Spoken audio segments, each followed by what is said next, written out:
بسم اللہ الرحمن الرحیم۔ کسی نے کسی اجنبی عورت سے وطی کی معدون الفرد، فرد کے علاوہ، یعنی اس کے ساتھ جسم کو مس کیا یا اس کے ساتھ ذکر کو مس کیا، تو اس کو تعزیر لگائی جائے گی۔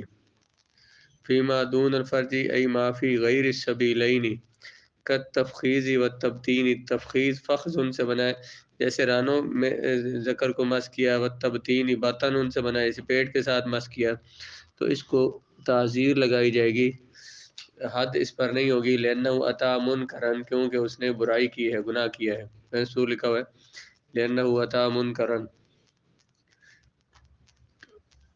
جس نے وطی کی اجنبی عورت کے ساتھ فرج کے سوا میں، تو اس کو تعزیر لگائی جائے گی۔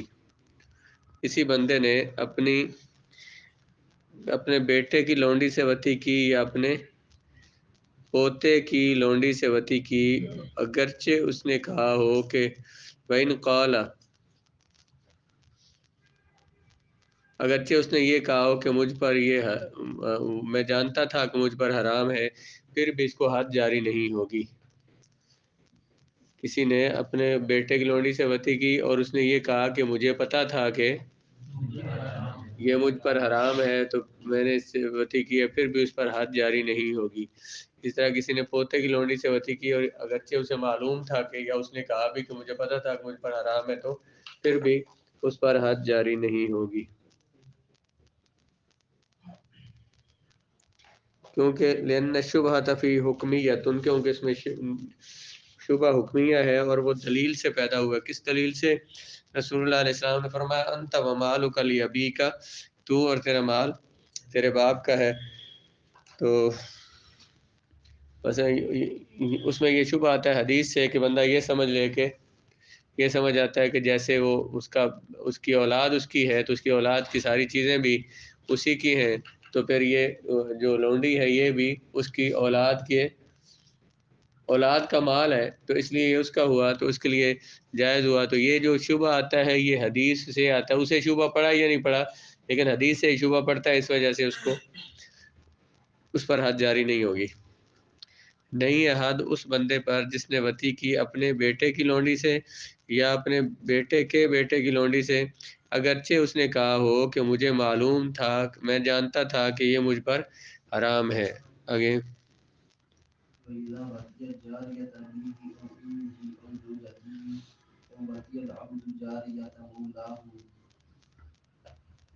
جی، اگر کسی نے اپنے باپ کی لونڈی سے وطی کی، اپنی ماں کی لونڈی سے وطی کی، اپنی زوجہ کی لونڈی سے وطی کی، یا غلام نے اپنے مولا کی لونڈی سے وطی کی اور یہ کہا کہ مجھے یہ معلوم تھا کہ مجھ پر حرام ہے یہ، تو پھر اسے حد جاری کی جائے گی۔ اس صورت میں اگر اس نے یہ کہا تھا کہ میرا گمان یہ تھا کہ میرے لیے حلال ہے، یعنی باپ کی لونڈی یا ماں کی لونڈی جو ہے اس کا وطی کرنا حلال ہے، اگر اس نے کہا کہ میرا گمان یہ تھا کہ میرے لیے حلال ہے، تو لم یحد، پھر اس کو حد جاری نہیں کی جائے گی۔ لأن ظن استند الی ظاہر، کیونکہ اس کا جو ظن ہے وہ ظاہر پر محمول ہے، وہ ظاہر پر دلالت کرتا ہے۔ لأن لو تبسطا فی مال ابویہ وزوجتہ، کیونکہ بندہ اپنے تبسط مانا ایک دوسرے کی چیزیں استعمال کرنا، کھلی رکھنا چیزیں ایک دوسرے کے سامنے، تو کیونکہ باپ کی چیزیں بیٹے استعمال کرتے ہیں، ماں کی چیزیں، بیوی کی چیزیں خاوند استعمال کرتا ہے، تو اگر اس نے کہا کہ مجھے یہ شبہ تھا کہ شاید یہ بھی میرے لیے بھی یہ حلال ہے، تو اس لیے میں نے وطی کیا، پھر اس پر حد جاری نہیں ہوگی اور اس کو اس شبہ کا فائدہ دیا جائے گا۔ یعنی باقی چیزیں کیونکہ وہ ان کی استعمال کرتا ہے، اس لیے اسے یہ شبہ ہوا، تو اس شبہ کا اعتبار کیا جائے گا جب اس نے یہ کہا کہ مجھے تو یہ شبہ تھا کہ شاید میرے لیے حلال ہے۔ اگر اس نے کہا کہ میرا گمان یہ تھا کہ یہ لونڈی حلال ہے میرے لیے، اسے حد جاری نہیں کی جائے گی۔ آگے کسی نے اپنے بھائی کی لونڈی سے وطی کی یا اپنے چچا کی لونڈی سے وطی کی اور کہا کہ میرا یہ گمان تھا کہ مجھ پر حلال ہے، تو اس لیے میں نے وطی کیا، پھر بھی اس پر حد جاری کی جائے گی۔ کیا رئیس ہو؟ جس بندے کے پاس اس کی بیوی کے علاوہ کوئی اور عورت بھیج دی گئی، زفت شب زفاف کو یعنی پہلی رات کو اس کے ہاں کوئی اور عورت بھیج دی گئی، اور عورتوں نے کہا کہ یہ تمہاری ہی بیوی ہے، اس نے اس سے وطی کر لی، تو فلا حد علیہ، اس مرد پر وطی نہیں حد نہیں ہوگی، لأنه اعتمد دلیلا، کیونکہ اس نے دلیل پر اعتماد کیا ہے۔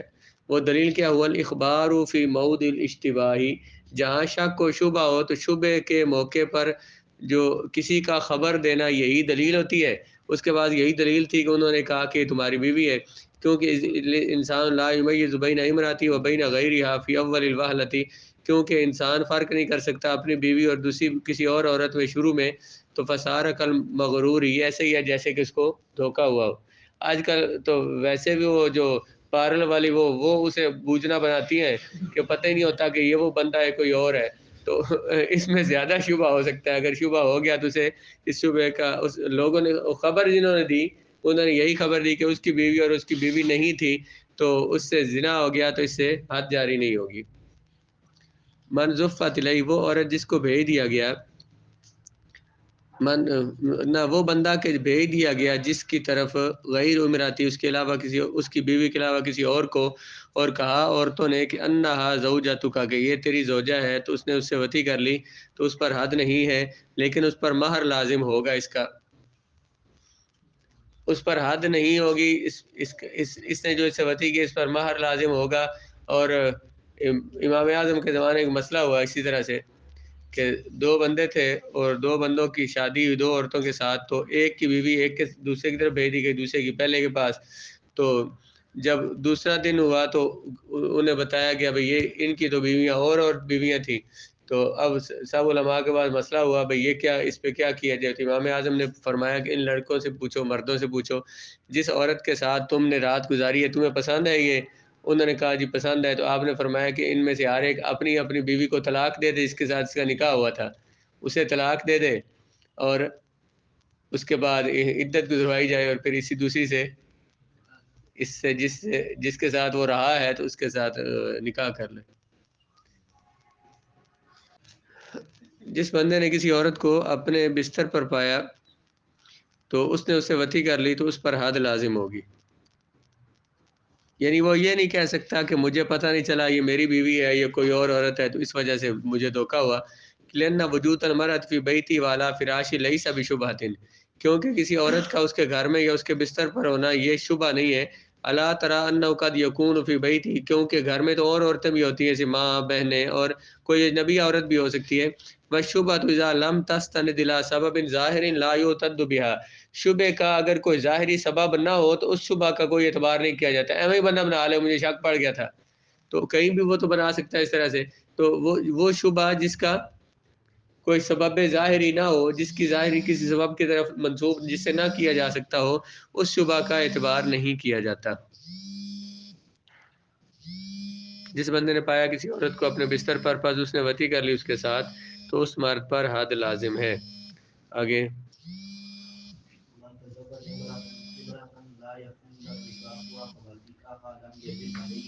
بس جس بندے نے کسی ایسی عورت سے نکاح کر لیا جس کے ساتھ اس کا نکاح کرنا حلال نہیں تھا، پھر اس عورت سے اس نے وطی بھی کر لی، تو اس پر حد لازم نہیں ہے۔ مثال کے طور پر کسی محرم عورت سے، یا پھر جو اور جو عورتیں محرم تو نہیں ہیں لیکن ان کے ساتھ نکاح حلال نہیں ہے، مثلا جس عورت سے نکاح کیا ہے اپنی بیوی کی بہن کے ساتھ اس کا نکاح نہیں ہو سکتا جب تک بیوی موجود ہے، تو اس نے اس سے نکاح کر لیا اور اس سے وطی بھی کر لی، تو اس پر حد لازم نہیں ہوگی۔ مسئلہ کیا ہوا؟ محرم کسی عورت سے یا کسی ایسی عورت سے، مثال کے طور پر اس کی رضائی بہن ہے، اسے معلوم نہیں تھا مسئلہ اور اس نے اس سے نکاح کر لیا اور وطی کر لی، تو اس پر حد جاری نہیں ہوگی۔ امام ابو حنیفہ فرماتے ہیں لکنہ یضرب ضربا مؤلما بطریق التعزیر، کیونکہ اسے مارا جائے گا اور مارا بھی ایسا جائے گا کہ وہ ضرب، وہ مار کے مؤلما جو سخت درد تکلیف دینے والی ہو، بطور تعزیر اسے مارا جائے گا جب اسے یہ بات پتہ تھی اور پھر بھی اس نے ایسا کیا۔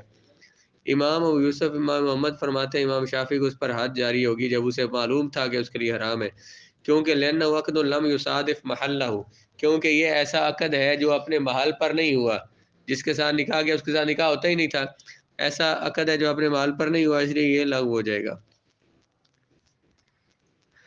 امام اعظم فرماتے ہیں کہ ان العقد صادف محلہ، عقد جو ہے وہ اپنے محل کے ساتھ ہوا ہے. کیوں؟ کیونکہ نکاح کا محل وہ عورت ہوتی ہے ما یقبل مقصودہ، جو نکاح کے مقصود کو قبول کرے. نکاح کا محل وہ ہوتا ہے جو نکاح کے مقصد کو قبول کر. نکاح کا مقصد کیا؟ اولاد پیدا کرنا. تو وہ اولاد بناتے آدم میں سے ہر ایک سے اولاد پیدا ہو سکتی ہے، اور یہی نکاح میں مقصود ہے. تو محل تصرف کیا تھا؟ نکاح کا محل وہ عورت ہوتی ہے جو جس سے نکاح کا مقصود حاصل ہو سکے، یعنی جس سے اولاد حاصل ہو سکے. تو اولاد تمام بناتے آدم سے حاصل ہو سکتی ہے. فکان ینبغی، لازم تو یہ تھا کہ تمام احکام میں نکاح ہو جاتا. الا انه تقاعد عن افادی حقیقت الحل فیورث شبہۃ، لیکن یہاں حقیقت حل اس کا حلال ہونا ہی ثابت نہیں تھا، اس لیے شبہ پیدا ہو گیا. لأن شبہۃ ما یشبہ الثابت لا نفس الثابت، شبہ وہ چیز ہوتی ہے جو ثابت کے مشابہ ہو، نہ کہ خود ثابت. جو ثابت کے مشابہ ہو، مثلا نکاح ویسے عام عورتوں سے ہو جاتا ہے، تو یہ بھی عورت ہی تھی جس سے اس نے نکاح کیا ہے. تو یہ اس میں بھی جو ثابت تھا اس کے کوئی مشابہ ہو تو اسے شبہ کہا جاتا ہے. یا اسے شبہ کو آپ شبہ بنا رہے ہیں، شبہ مانا مشابہت. مثلا ایک عورت سے نکاح ہو سکتا ہے جو کہ غیر محرم ہے، اس سے نکاح ہو سکتا ہے. تو محرم جو ہے اس سے نکاح کرنا بھی تو ویسے ہی ہے، یعنی بظاہر، کیونکہ وہ بھی عورت ہے. تو کہتے ہیں کہ اس میں شبہ آ گیا اس وجہ سے کہ جیسے عورت ہونے کے لحاظ سے مقصود اور عورت سے نکاح کرنے سے مقصود بھی اولاد لینا تھا، تو یہ بھی عورت ہے، اس سے مقصود بھی اولاد لینا. تو یہاں شبہ پیدا ہو جائے گا، اور اس وجہ سے اس شبہ کی وجہ سے حد ساکت ہو جائے گی. لیکن اس پر اعتراض کیا بعض لوگوں نے، دیکھیں جی امام ابو حنیفہ نے کہا ہے کہ حد جاری نہیں ہوگی اس پر، تو پھر لوگ کیا محرموں سے نکاح کرنا شروع کر دیں گے، لوگ اس طرح کام شروع کر دیں گے. وہ جو پہلی امام اعظم کی جو پہلے ارشاد ہے، انہوں نے فرمایا کہ یضرب ضربا مولما بطریق التعزیر، اسے مارا جائے گا بطور تعزیر. حد آگے ہم پڑھیں گے کہ اس دن تعزیر پوچھ رہے تھے، تعزیر کیا ہوتی ہے، جو سوال تھا جناب کا. تعزیر جو ہے یہ حد کی ایک حد متعین ہے. مثلا شراب کی حد 80 کوڑے ہے، تہمت کی حد، قذف کی حد جو 80 کوڑے ہے، اور زنا کی حد 100 کوڑے ہے، اور کون سی حد ہے؟ چوری کی حد ہاتھ کاٹ دینا ہے. تو یا کوئی ڈاکہ مارے گا تو اس کے پاؤں کاٹ دینے ہیں، ہاتھ اور پاؤں دونوں کاٹ دینے. تو یہ حدود ہے. یہ جو حد ہے اس کی حد متعین ہے. تعزیر کی حد متعین نہیں، وہ قاضی کی مرضی پر ہوتا ہے. وہ تعزیر یوں بھی ہوتی ہے کہ کسی کو اتنا کہہ دیا شرم کر یا کر، کسی کو 2-4 نہ تھپڑ لگا دی، کسی کو تھوڑا سا گلے سے پکڑ کر اسے گھسیٹا، کسی کو کان سے پکڑ کر لوگوں کے سامنے سے گزارا، اس کی بےزتی کی، یہ بھی تعزیر ہے. کسی کو 10 ڈنڈے مار دی، کسی کو 50، کسی کو 100 اور کسی کو 200 مار دیں تو تعزیر میں جائز ہے، کیونکہ تعزیر کی حد متعین نہیں ہے. تو اس لیے انہوں نے فرمایا کہ تعزیر ماری جائے. اب کیا حدود میں بھی سب سے سخت مار کہاں ماری جائے گی؟ پیچھے ہم نے پڑھا ہے زنا کی حد میں، اس سے کم شراب اور پھر اس میں وہ قذف میں اس سے کم ماری جائے گی. تو لیکن تعزیر جو ہے، تعزیر میں یہ لکھا ہوا ہے، آگے مسئلے میں اگلے باب میں آ جائے گا کہ تعزیر جو ہے نا یہ شدید ترین مار، اس میں سب سے سخت اس میں مارا جائے. کیونکہ تعزیر کی عام طور پہ اس میں تعداد تھوڑی ماری جاتی ہے، مارا بھی تھوڑا جائے اور مارا بھی پیار سے جائے تو وہ مار کیا ہوگی، اس سے اسے اثر کیا ہوگا. اس لیے جب تھوڑا مارا جائے تو صحیح کر کے مارا جائے، اس میں یعنی سخت مارا جائے. تو تعزیر کی کوئی حد متعین نہیں ہے. اس لیے امام اعظم نے فرمایا نو خوب کٹو بھائی، حد کی تو حد ہے نا. تو یہاں جو محرم کے ساتھ کے نکاح کو جس نے جائز سمجھا ہے، نکاح کیا ہے، اس کو تعزیر لگایا ضربا مولما. تو یہ نہیں وہ رعایت دیا اسے، یہاں اس سے کم بڑھ کے کام ہے، حد سے بھی بڑھ کے. تو بہرحال ہر ایک کی اپنی دلیل ہے. یہ خاص طور پر جو غیر مقلد ہے ان کا ایک اعتراض ہے. دیکھیں جی کہ ان کے امام اعظم نے یہ کہہ دیا کہ حد جاری نہیں ہوگی، باقی جو عورتیں حلال تھیں ان کے ساتھ نکاح کرے، ان کے ساتھ زنا کرے تو حد ہے، تو محرم کے ساتھ کرے تو نہیں ہے. تو یہ انہوں نے اس سے بھی شدید مار کا حکم دیا کہ وہ مار اسے دو کہ جس کی کوئی حد ہی نہیں، جتنا مرضی مارو اسے، وہ قاضی کی امام کی مرضی پر ہے. من اتا امراتن فی الموت المکروہ و عمل عمل قوم لوط فلا حد علیہ عند ابی حنیفہ ویعذر، جس بندے نے بیوی سے دوبر میں وطی کی یا عمل قوم لوط کیا یعنی کسی مذکر کے ساتھ مرد کے ساتھ وطی کی تو اس پر حد نہیں ہے. امام اعظم فرماتے ہیں اسے تعزیر لگائی جائے گی. صاحبین فرماتے ہیں یہ زنا کی طرح فیحد، اس کو بھی حد لگائی جائے گی. امام شافعی کا ایک قول بھی یہی ہے، حد لگائی جائے گی، اور ایک قول یہ ہے کہ ان دونوں کو ہر حال میں قتل کر دیا جائے گا، کیونکہ رسول اللہ علیہ السلام نے فرمایا اقتل الفاعل والمفعول، یہ برائی کرنے والا اور کروانے والا دونوں کو قتل کر دو. لہما انہ فی معنی الزنا،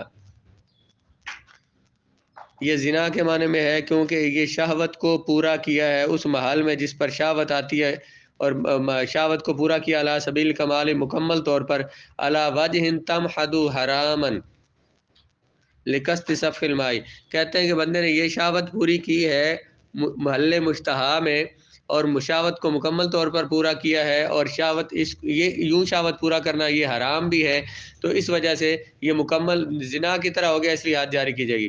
امام اعظم فرماتے ہیں یہ زنا نہیں ہے، کیونکہ صحابہ کرام کا اس کی سزا میں اختلاف ہے. بعض نے کہا کہ ان کو آگ سے جلا دیا جائے، آگ میں جلا دیا جائے، بعض نے کہا کہ ان کے اوپر دیوار گرا دی جائے، اوپر بلند جگہ پہ کھڑا کر کے اوپر سے پتھر مارے جائیں. اور نہ یہ زنا ہے، نہ زنا کے معنی میں لینو لیس فی اضاعۃ الولد، زنا کے معنی میں کیوں نہیں ہے؟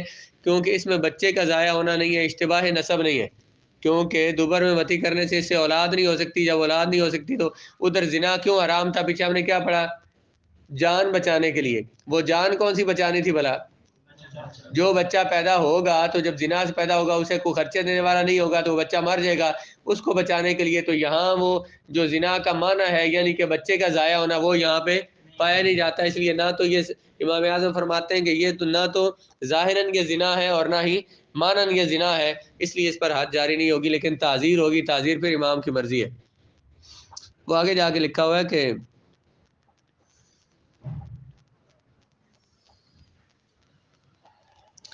وَقَضَا انظر وقوعا لانعدام الداعی فی احد الجانبین، کیونکہ یہ معاملات کم واقع ہونے والے ہیں، کیونکہ جانبین میں سے ایک طرف سے جو ہے نا وہ داعی زنا کا نہیں پایا جاتا. تو زنا میں داعی دونوں طرف سے پایا جاتا ہے، جانبین سے، یعنی مرد اور عورت دو ہیں تو دونوں میں شہوت ہوتی ہے. تو یہاں پہ دونوں میں نہیں ہوتی ہے، دونوں طرف شہوت نہیں ہوتی ہے، اس وجہ سے یہ زنا کا معاملہ نہیں ہے. امام شافعی نے فرمایا وما رواہ شافعی و محمول علی السیاستی اور المستحلی، امام شافعی نے یہ جو فرمایا ہے کہ حد جاری کی جائے گی تو وہ انہوں نے کہا کہ بطور سیاست جب لوگ یعنی ایسا ہو کہ یہ برائی عام ہو جائے تو پھر قاضی جو ہے وہ حالات کو یعنی حالات کو دیکھ کر، موجودہ اس وقت کے حالات کو دیکھ کر وہ اگر حد جاری کر دے تو حد جاری کر سکتا ہے. یا ان کا قول یہ اس لیے ہے کہ اگر کوئی اس کو حلال سمجھتا ہو، حلال سمجھتا ہو تو حرام کو حلال سمجھنے والے کو اس کو حد جاری کی جائے گی. تو ومن واتی بہیمۃ فلا حد علیہ، جس نے کسی جانور کے ساتھ وطی کی اس پر حد نہیں ہے، کیونکہ یہ زنا نہیں ہے لیکن اس کو تعزیر لگائی جائے کیونکہ اس نے برائی کی ہے. ومن زنا فی دار الحرب و فی دار البغی ثم خرج علینا لم یقم علیہ الحد، جس بندے نے دار الحرب میں یا دار البغی باغیوں کے علاقے میں جس نے زنا کیا پھر وہ ہمارے پاس آ گیا یعنی مسلمانوں کے ملک میں آ گیا، اس پر حد جاری نہیں کی جائے گی. لقولی علیہ السلام لا تقام الحدود فی دار الحرب، کیونکہ حضور نے فرمایا کہ دار حرم میں حدود جاری نہیں کی جائیں گی. اور لأن المقصود اول انزجار، کیونکہ مقصد ڈانٹنا ہوتا ہے، اور جہاں پہ مسلمان امام کی ولایت ہی نہیں ہے تو وہاں پر مسلمانوں کی حکومت ہی نہیں ہے جہاں پر، تو وہ کسی کو ڈانٹ کیسے سکتے ہیں مسلمان؟ اس لیے وہاں پہ اگر کسی نے زنا کیا ہے تو اس پر حد جاری نہیں ہوگی.